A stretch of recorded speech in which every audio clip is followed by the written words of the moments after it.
Welcome, acolytes. As you can see, I'm reacting to Rave says desu, the roast song is the worst thing ever. And I don't know what it is, well, I don't know what it was, but as I can see, it's always actually funny to look at Rev's things because they are just, it's so absurd for the most part. But let's see what he has to say, says, and sub, like, comment, you know the gist. Oh, come on. Here. So I think it's no secret at this point that one of the most toxic places on the internet is anything involving pro-ship versus anti-discourse. We've covered this sort of stuff in previous videos. Wait, pro-ship, anti? Oh, yeah, yeah. Okay. I see. For those who don't know, I assume it's like shipping two characters with each other. And why is this toxic? What the? Why is this toxic? Just have them have their own opinion. Damn it. Whether it's bad tweets or bad TikToks or bad Tumblr posts, they all share a community of mostly younger people who are deeply invested in attacking and harassing each other over fictional content.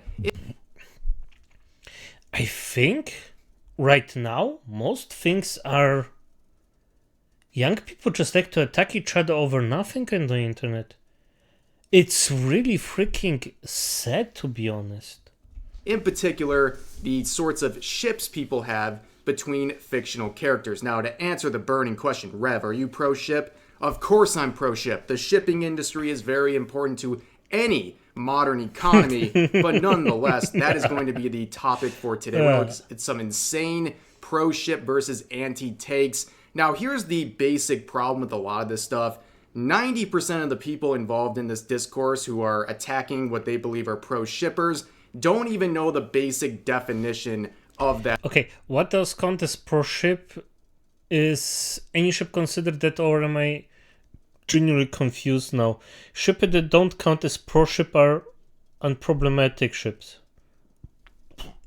What the frick does that even mean? That term. Damn. And yet they still feel comfortable harassing and attacking others over it. Okay, so you can see a common misconception right here. A lot of people believe this is the definition of what pro-ship is. It means that a ship between two fictional characters contains what they deem are problematic dynamics between those characters.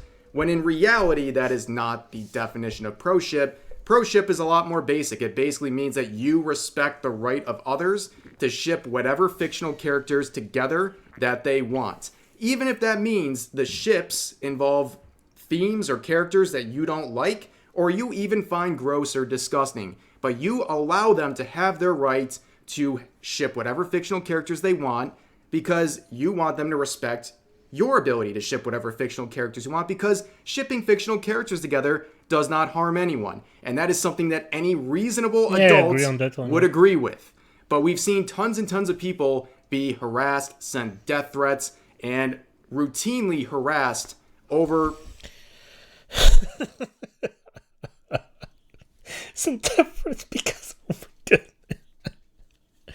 I just imagine like Pepe is shipped, Pepe the green frog, you know, the freaking frog is shipped with Perry the platypus of Phineas and Ferb. Why is that the first thing I get to mind? Fictional ships and being labeled as a pro-shipper by antis.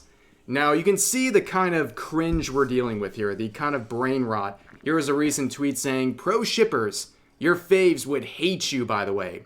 Now, unfortunately, I have to disagree with this. Your faves in fiction would not hate pro-shippers. In fact, they wouldn't hate anything. In fact, going even further, they wouldn't feel anything because they're not real. They don't have feelings, they don't have thoughts, they don't have sentience. They're just drawings. Treating them like real people with feelings is deranged. Now, in the spirit of tweets like that, I thought we could play a little game together, okay? We could do something to test your cringe levels, how thick your skin is when it comes to cringe. How many TikToks have you watched? How much time have you spent on Tumblr looking at cringe? We're going to find out. So what I'm going to do is I'm going to show you a piece of artwork made by an anti that is supposed to be roasting pro-shippers, and I want us to go through it together. And I want you, the audience, to keep track, keep a tally of how many times you cringe as we go through. And I want you to collect that number and share it in the comment section. And let's see the results together, okay? So what are we dealing with here? Well, this username Sky made this tweet saying, someone made a song roasting pro shippers, and it's the most middle school level BS I've ever seen. Yes, ladies and gentlemen, I'm going to read through this song that is supposedly roasting pro shippers, and I want you to tally up the cringe, because here we go. Now, keep in mind, I'm not musically inclined, so I'm going to monotone read my way through this, but let's begin. Listen up, pro shippers. I got something to say. Your ship is sinking like the Titanic. No way to stay.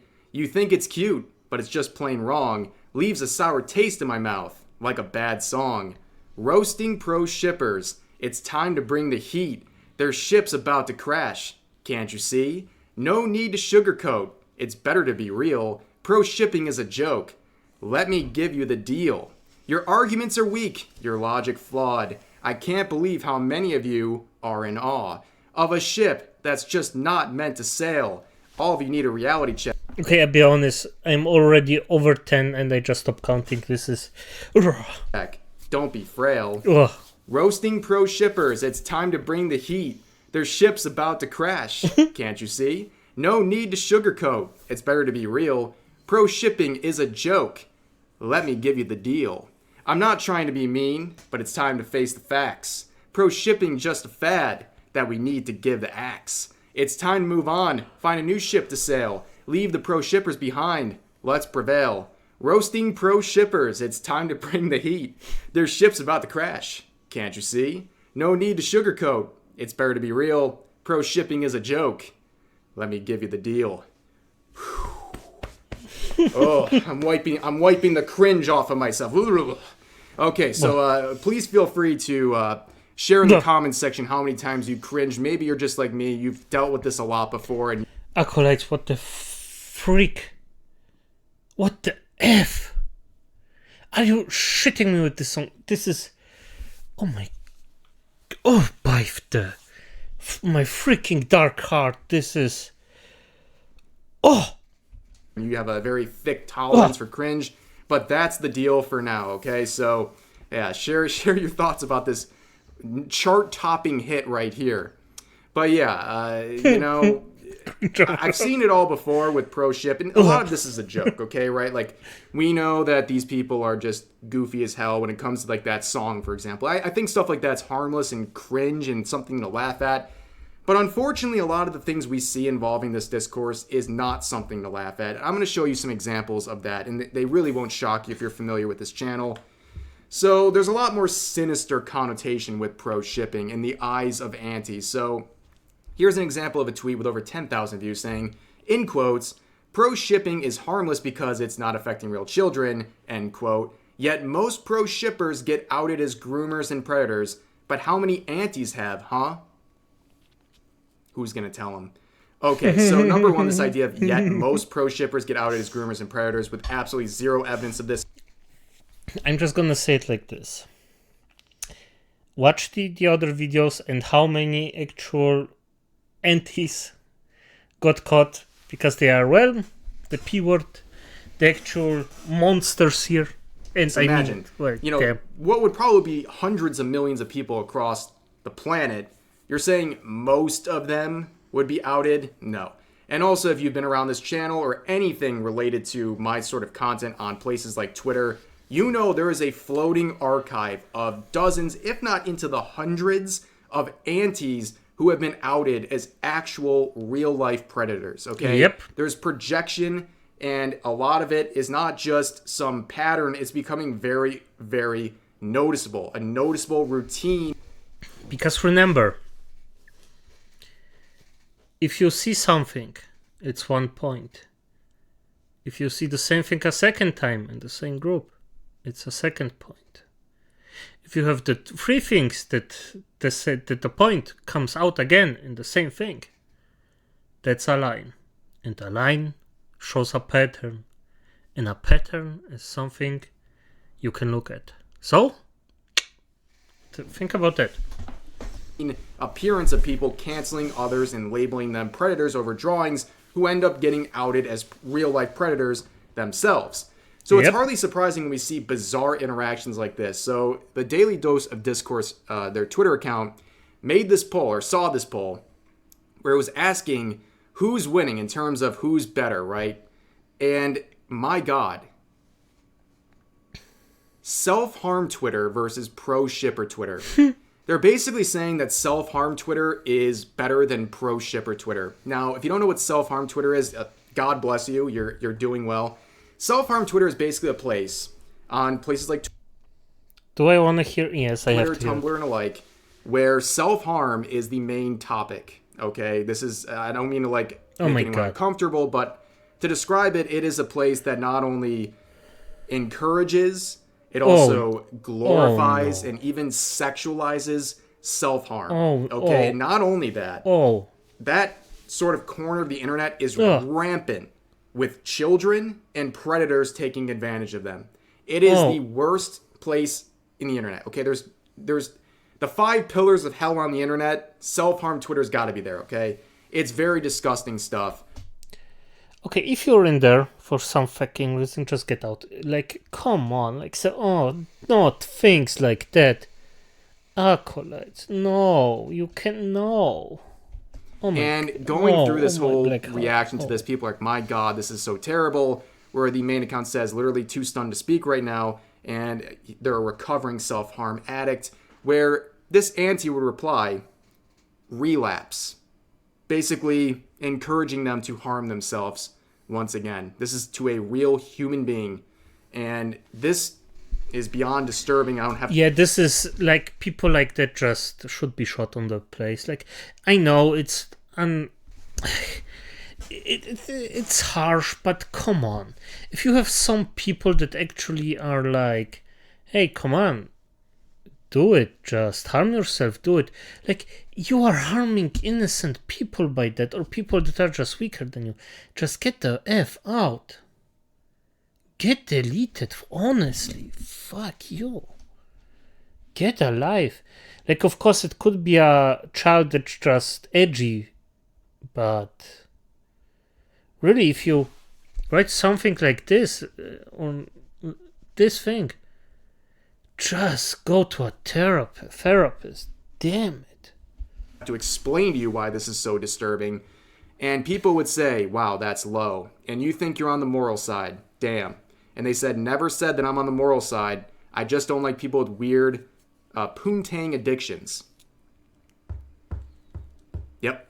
That's all it takes in their minds. They see people saying shipping characters together is okay in fiction, and they say that a real life person should harm themselves over it, and they're somehow on the moral side. Or, well, I guess I was never on the moral side. I just don't like you, so that terrible set of things. I'm gonna be honest. If this is the moral side, then I wanna be evil. Should happen to you. Really disgusting behavior, but it's sad that we're not that surprised. Because the creepiness that involves this whole discourse too is very palpable. So we were talking about self-harm Twitter and having an issue with a lot of children being involved. There's this idea that keeping children out of adult spaces offends some people, and it's very, very weird. So this tweet down here is basically saying that adult spaces should remain to adults, and children have zero place in it. A completely agreeable take, right? Yes. Well, this user disagrees, saying, I actually very much disagree with this, because it's honestly a form of segregation that only intends on theoretically improving the vague atmosphere of a space, which is not an appropriate reason to ethically to ban children from non-adult 18 plus.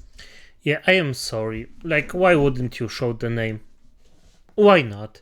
Like, this is a disgusting piece of shit. I don't care if you're an edgy teenager or not. If you proclaim this, you're out. Like, you're just out.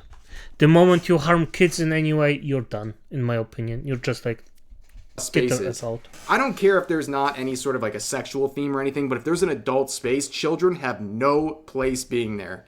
Anyone who says otherwise, immediately sus. Immediately sus, and I'm glad this tweet got absolutely dunked on. 1 like with 28,000 views. Thank God there's some hope out there that people like this trying to normalize children and adult spaces is getting attacked and criticized, because this tweet right here, disturbing to say the least. But going forward, you guys might have remembered the whole K-pop drama where some K-pop idols were canceled for watching Made in Abyss, the anime and manga series. So someone gave their final thoughts basically saying whatever fiction you consume, that's not an actual reflection of who you are as a person in real life things.